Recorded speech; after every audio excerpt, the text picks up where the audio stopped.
Hey, and welcome to our AMA with Demand Drive co-founder Lindsay Frey. I'm Alex Ellison. I'll be asking Lindsay the questions that you've all submitted over the last couple of weeks. For context, Lindsay has not seen or heard any of these questions yet, so you're going to get authentic, off-the-cuff responses.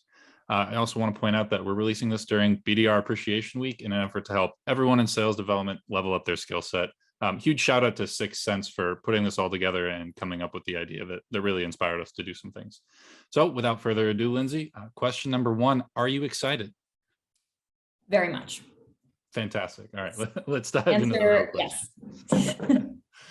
A little nervous, but we'll jump in. We'll be okay. You know, if you stutter too much, we'll just edit it. We went okay last time, so yeah, I believe in you. Great. Okay, good. Cool. So question number 1 really is a more Demand Drive specific question. It's about how you sort of decide which SDRs you give to which clients and that sort of process there. So the question specifically is, how do you place an employee on a project? Meaning to say, like, what factors do you look for when matchmaking an SDR and finding the best fit for them with one of our clients? Yeah, that's a great question, and definitely one that we spend a lot of time on, both myself and the client success team.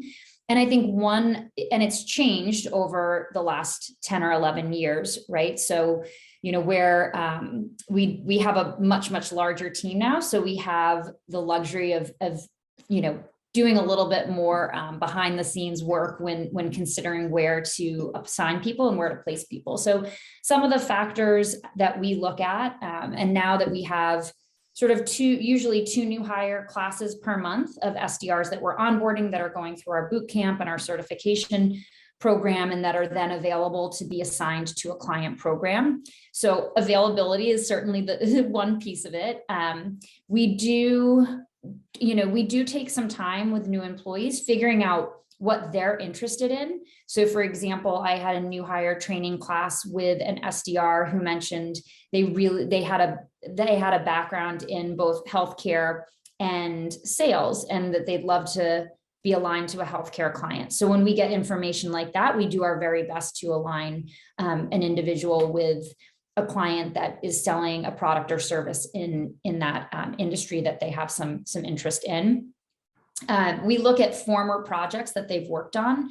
So if they have availability and they're available to be assigned to a program, and they've been on a client in the, you know, big data space, and we have another client that's in the big data space, Alex, this should resonate with you from back in the day, then that would be sort of an easy decision. So those are the biggest ones: sort of interest, background, prior client experience, certainly availability. We'll even look at, you know, what SDRs we think will pair well with a client success manager that's going to be owning the client relationship. So those are the biggest things that we evaluate. Cool. Yeah, that's really interesting. Now I'm thinking back to 5-6 years ago at this point when I got we didn't put on have my that first luxury project. when we were assigning you to a client, but well, it worked out. I just remember I didn't totally understand what Demand Drive did, and I got an email that was like, "You're going to be working for this company," and I was like, "Wait, that's not the name of the company that I just signed up." What? Yeah. But yeah. No, it well, all. You should have been doing a little bit more research on Demand Drive. I know. Research Demand Drive before you apply. Yes. Awesome. Moving on to the next question. Definitely a much more broad, sort of general sales development space question. What trends did you see in 2021 that you think will impact sales development for the foreseeable future?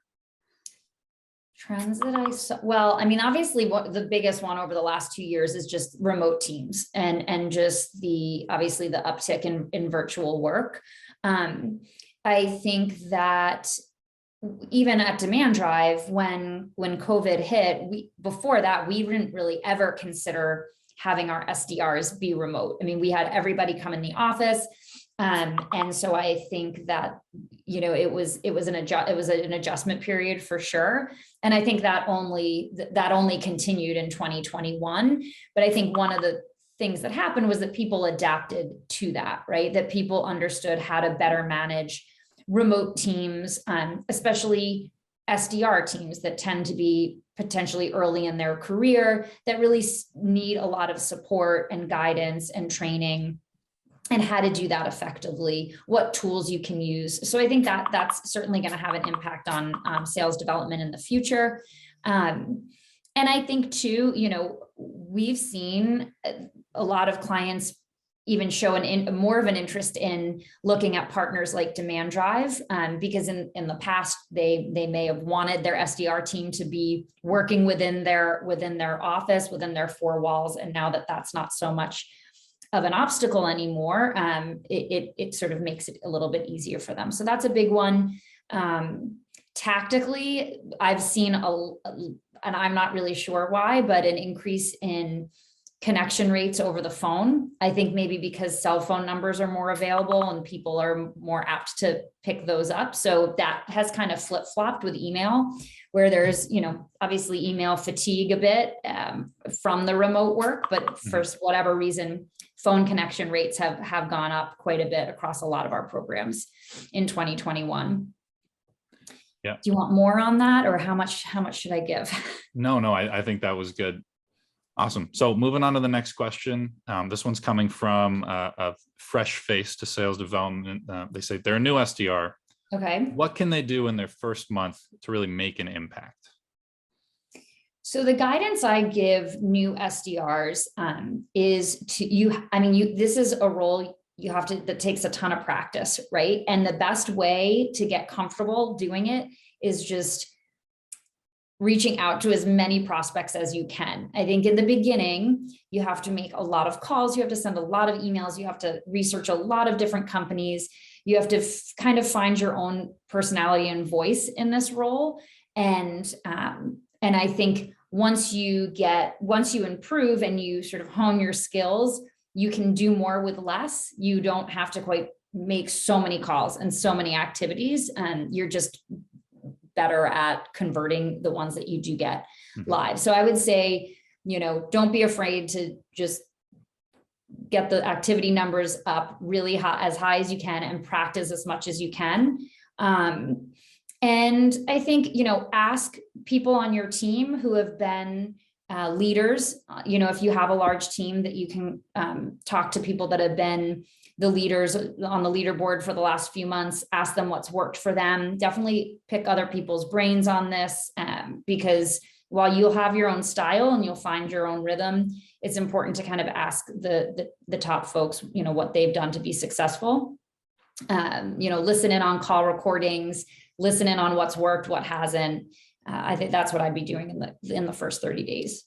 Yeah, no, that's super useful advice. The other thing I just want to add to your first point there is the more activity you put in right when you start, the faster your pipeline will build up. That's a great, yep. And it's like, and then it makes it a lot easier, and you just get more comfortable, right? It's nerve-wracking in the beginning. So I think I usually see the reverse be true, where new SDRs will actually be doing fewer activities because they're nervous. They think they need to be perfect. They need to kind of hone their messaging, but really just start practicing, start calling. And like you said, Alex, it'll help build your pipeline for future months too. Yeah, absolutely. So the next question is actually very closely related, but more from a manager perspective. So this person reached out. They said their SDRs are afraid to pick up the phone. Outside of taking away their other tools, how can they get them to make more dials? And I guess, so it's a similar question, but maybe the motivation is not there. Maybe you're the manager and you really have to drive them to make more phone calls. How do you get that to happen? Well, I'd first try to find out, take a step back and figure out why they're afraid to pick up the phone. Should they be in this role? Are they the right profile of individual? I mean, this is not for everybody. But you do have to be okay with picking up the phone and reaching out to someone who has no idea who you are. They may not be familiar with your brand. And that can definitely be nerve-wracking. But if you have a lot of members on your team that like adamantly refuse to do it or won't do it, I would just question, like, is this the right profile of candidate that I'm hiring? I think that I love to sort of use the numbers and data to make a point. So as a manager, what you could look at is see, like, okay, how many dials does it take to get to a live connection? And how many live connections does it take to get a handover, or book a demo or book an appointment. And then you can actually show them like, okay, like, and then you can, if you're compensating that rep by the number of handovers they're passing in a given month, you can actually break it down to show how many dollars is each phone call worth, right? So for every time you pick up the phone, it's worth $3 because it takes X amount of calls to hit that lead threshold. So breaking it down that way can help if you kind of help them to visualize it. And then obviously supporting them with the right tools and content and technology and training so that they feel empowered and confident in what they're saying. I mean, it might be that they're nervous because they don't feel confident in what they're talking about. So potentially some additional training could help them. But I think step one, figure out why they're afraid to pick up the phone. Is it that this isn't the role for them? Do they not feel confident with what they are saying? Do they not feel authentic with how they're saying it? And then, and then helping them to visualize how much they can earn for each activity that they're doing could be some good places to start. Yeah, absolutely. I love that. Having that open communication between a manager and an SDR is like the most important thing to success in it. It starts there with really understanding the motivation. Yeah, absolutely. Awesome. So moving to another direction here, but still a question from an SDR manager. There's a lot of metrics out there. The SDR role is very easily trackable. There's maybe too much data on it, some might argue. So what metrics should a manager be using to evaluate the success of their team, in your opinion? Yeah, absolutely. So the KPIs that we tend to look at, I think, are the biggest ones. Certainly, to take a step back, the way most sales development teams are measured is how much pipeline is generated that can be attributed back to the SDR function, right? So that's, how much is on forecast from the SDR team. But then what are those top of funnel activities that help the SDRs to get there? And all of those have to be measured. So the first one is, a daily activity goal, how many calls and emails, social touches, whatever those activities are that are part of the cadence. What is your goal around that? And having a really, holding your team accountable to it. I think, we can talk about this in another forum, but there's certainly a point of diminishing return with too many, requiring too many activities and not enough research. And then the opposite can be true where you're over researching things and you just don't have enough volume to convert. The next piece would be, what percentage of those activities are converting into either a live conversation or someone responding in a meaningful way to an email. So those are sort of your at-bats. Those are your opportunities to convert somebody into a qualified handover. So that would be the next KPI. Then we'd be looking at how many of those connections are converting to a handover. So how many handovers is the SDR uncovering per month? And and then really the most important piece is the quality of those handovers. Are they converting to pipeline? Are they converting to an actionable selling opportunity? Or are they just tire kickers, not truly qualified, not showing up for the appointment? So that's why just measuring somebody on appointment set is just one small step, right? It's really what is the conversion of those appointments and what's the quality of them. And then depending on what you're selling, the SDR has less of an impact on this in a way, but how much revenue is ultimately closed. And that's going to depend on how strong your sales team is, but also it speaks to the quality of the leads. So those are the biggest KPIs. I know teams look at things like talk time, and I think that can be important. Certainly if you're going to dig in, but those are the ones that we look at. Yeah, absolutely. And this is a question off the top of my head, since it is an AMA, I can ask you anything. Are there any metrics that you see clients or other people use a lot that you tend to stay away from or you find can be misleading a lot of the time? I think the appointment set number is the biggest one. Like, well, we want to book 20 appointments a month. And then I say, okay, well, let's dig in there. How many of those appointments actually happen? 70%, 60%. I'm like, okay, so really it's like 12 that are real appointments. And then of those, how many are converting to a real next step or an opportunity? So I think just looking at appointment set can be a little bit misleading. What other ones? I think focusing too much on, just overall, like how many calls, right? Like, I mean, again, you can have a rep that's making 150 calls with a power dialer or something and not really thinking about what they want to accomplish in each call, what they're looking to try to get out of it. How are they mapping the account behind the scenes? So I think sort of sheer activity and appointment set can be a little bit misleading. Awesome. Yeah, that's super insightful. Moving on to the next question. It's sort of to what you were talking about, and people are looking at metrics, scalability, things like that. What is your take on the sort of personalization at scale debate? Is it possible? Is there a point when you mentioned that point of diminishing returns? Where's your sort of stance on like how far can you take personalization when you're really trying to scale? Yeah, so I think this is really getting to kind of that balance between, quality and quantity. You can't, an SDR could spend 3 hours a day on one account, and if you're only calling 3 companies in a day, you are never going to hit your goal, right? But at the same time, if you're having them make 150 calls a day, there's no way they can actually think about what it is they're trying to accomplish and what they're and do any type of targeting. So is the question around like, what is that balance, or how much personalization is too much? Either that, or it seems like it's more like how much activity could an SDR do while still maintaining that authentic personalization that maybe got them to that point? And it depends a little bit about the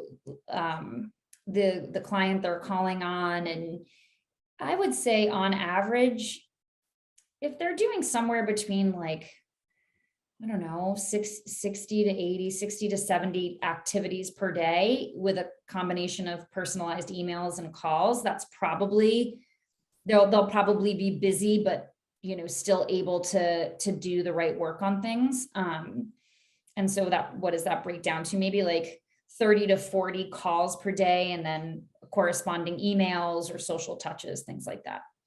Yeah, no, that makes sense. And it's a far cry from back in the day, the 100+ dials a day.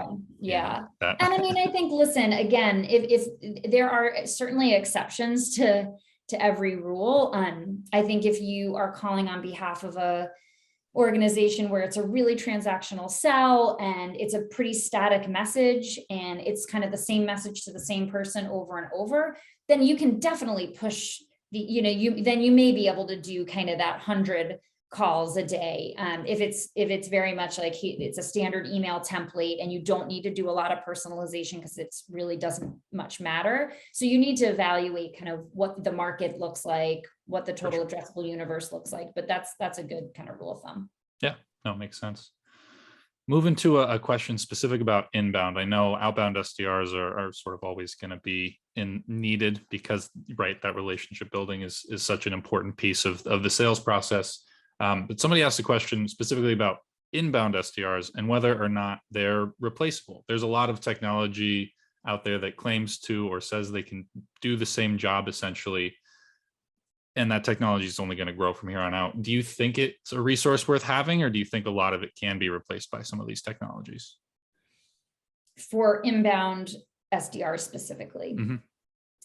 You know what? I don't, because I think that you still, again, I think in certain situations, in certain products, in certain markets, maybe, but I still think it's so valuable to have that sort of human touch, somebody, a live, real person following up on a warm lead to truly see if it's qualified before handing it over to sales, where it's then on their plate.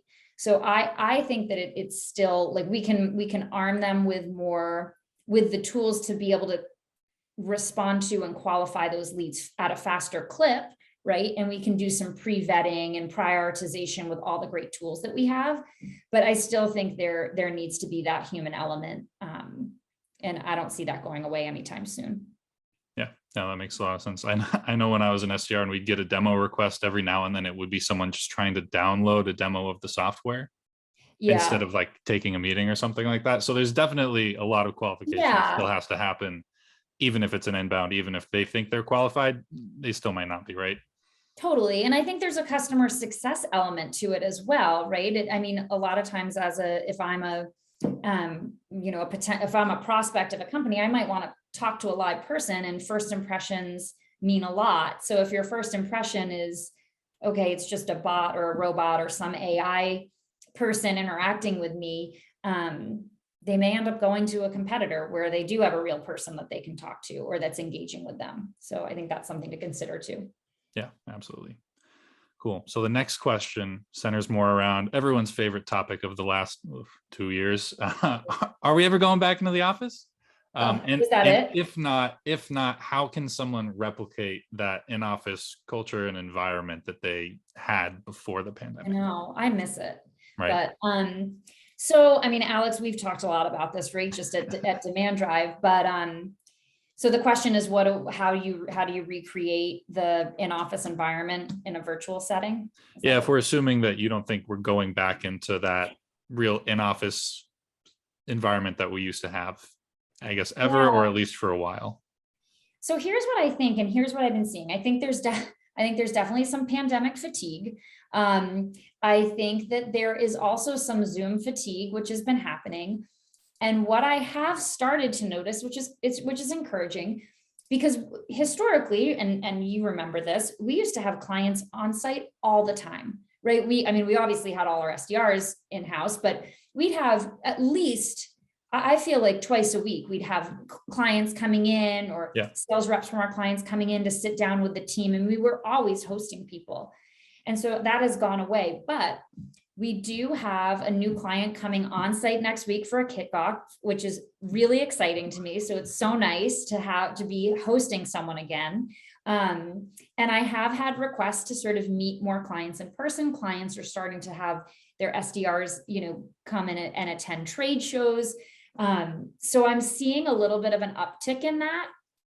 What do I think will happen? I think that we'll remain in kind of this hybrid world. I think people have adjusted and humans are adaptable. And I think they've gotten acclimated to working from home. And I think if you remove that, you may lose some folks.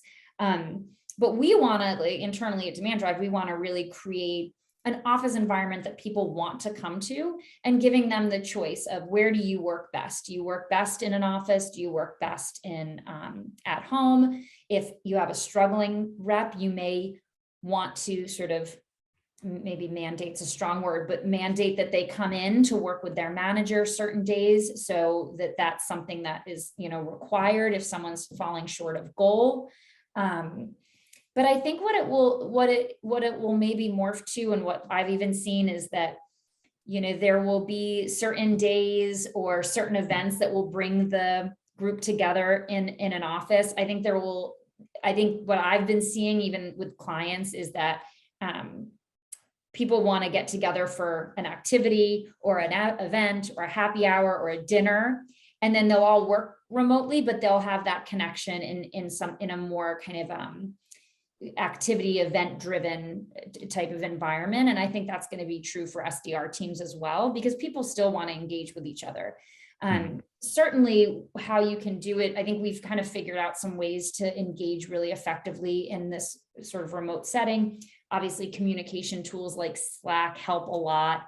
And, making sure that there's online events, and Alex, you've done a great job of making sure we have the virtual happy hours, and that we have, the weekly workouts that you can do, or, we've kind of spearheaded the virtual coffee dates. So making sure you're engaging with each other, and meeting other people on your team, and then creating sort of an environment where people come together for sort of events or big meetings or activities, things like that. Yeah, no, I totally get that. And if I'm allowed to share my 2 cents here, I know you're the expert, but yeah, I do think it's really important to make, I guess I'd say, like, make almost more activities available for people than you think they would be interested in the sense that there's always going to be people that, like, never going to come to a happy hour, never going to meet anyone I ever work with in person. That's how I prefer to be. And those aren't the people you're trying to replicate that culture with. But what you want to do is make sure that anyone who's looking for that connection, who joined a company and is like, man, I wish we were in person, like, maybe they're an extrovert, maybe they don't have a lot of friends. I mean, it's COVID, who knows what's going on. Those people are the people that you really want to be able to provide that for. So that's where the importance lies for me, at least in helping put on these events. Yeah, absolutely. I think that's really true. And different events will resonate with different people. So yeah, for sure. Cool. Thanks for letting me share. Sure. Yeah, of course. The next question, I have a prediction that you're going to say it's a bit case by case, as with so many things in sales development, but Okay. How much responsibility is too much responsibility for an SDR? So this is really case by case, Alex. So, well, I know I would start by saying it depends on the tenure of the SDR, right? So the responsibilities you give somebody that has been an SDR for a year, that's maybe a senior SDR, would be quite a bit different than someone on their second week on the job. Internally, once someone's a senior SDR, they, may have more responsibility for putting together reporting or interviewing other potential SDRs, or, maybe creating some of their own messaging without a ton of handholding or oversight. What is too much? I mean, I think there should always be, someone's creating like a playbook or content that's going out, or emails or talk tracks. I think there should always be someone auditing those, just anyone, right? If I was to develop something, I would want someone to review it. So I think you want to make sure that there's a checkpoint on something like that. I think there needs to be collaboration between the SDRs and the account executives, and good lines of communication. You don't want the SDRs feeling like they have to work the deal, like if it's passed over to an AE, and then if the AE wants to pass that lead back to an SDR, that's fine. But I wouldn't, leave it for the SDR to necessarily like work the sale much more than kind of handing over the qualified lead. It is, again, a little bit case by case, and really dependent on the tenure and a specific person's abilities, right? If you're, and this is really comes down to communicating with your team and having confidence in your management team that they know who they can trust to do certain things.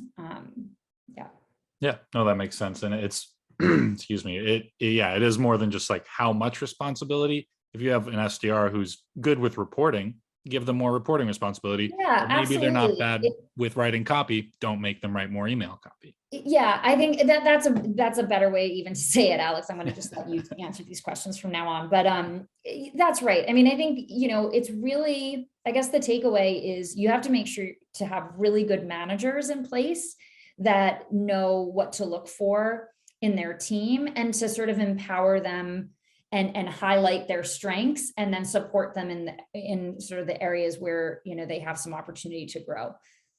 Yeah. Sweet. Thank you for sharing my answer. Yeah, sure. No. You're doing my job for me now. There we go. All right. So the next question, really about training and resources on that side of things. So the person asks, I want my SDRs to improve, but I don't have the resources internally to help them. Where can I look, and what can I do for them still? So this person doesn't have the resources internally to help train their team, or to help? Yeah, the internal resources are lacking, and they're looking to level up their SDRs skill set, help train them in some capacity. Yeah. I guess it depends on how much budget they have, how much, like if I think the first step is to work on coming up with a really strong training program for SDRs.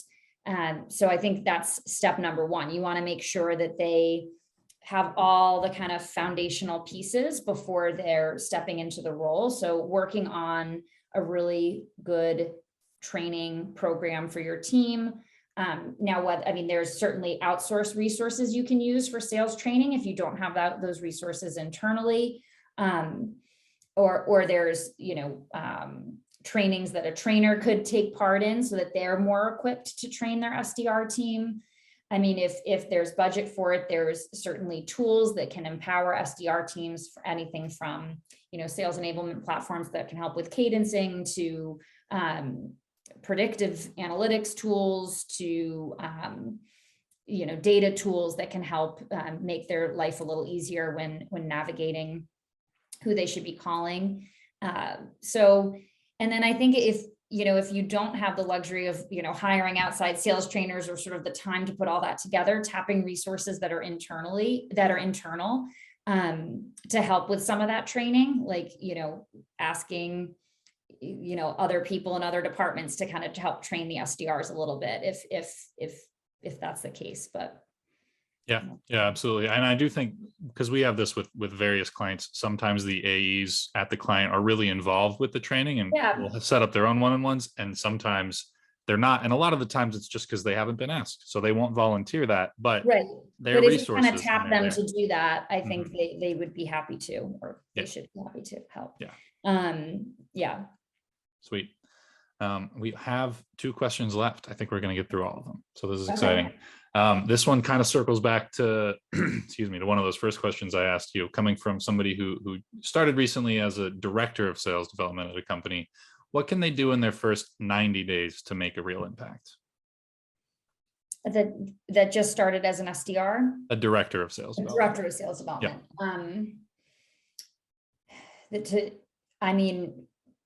Hire the right people and train them well. I think that's the key, right? So I think really defining what the profile of candidate needs to be.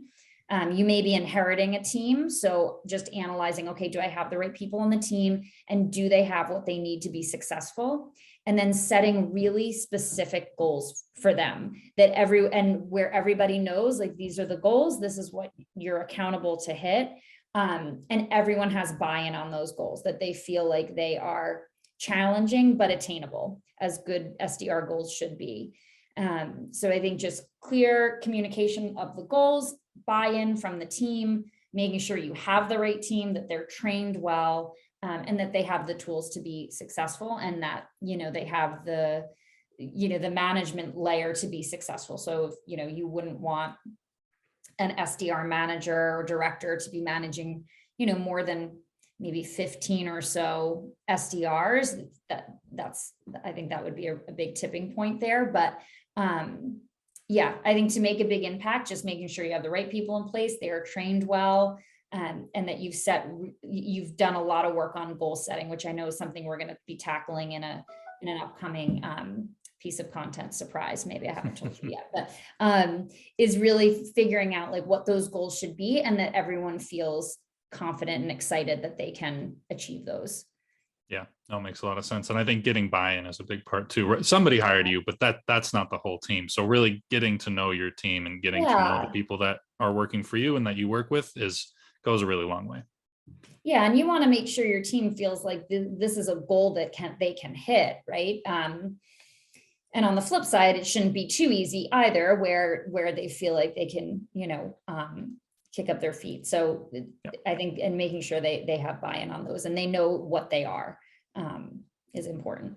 Yeah, absolutely.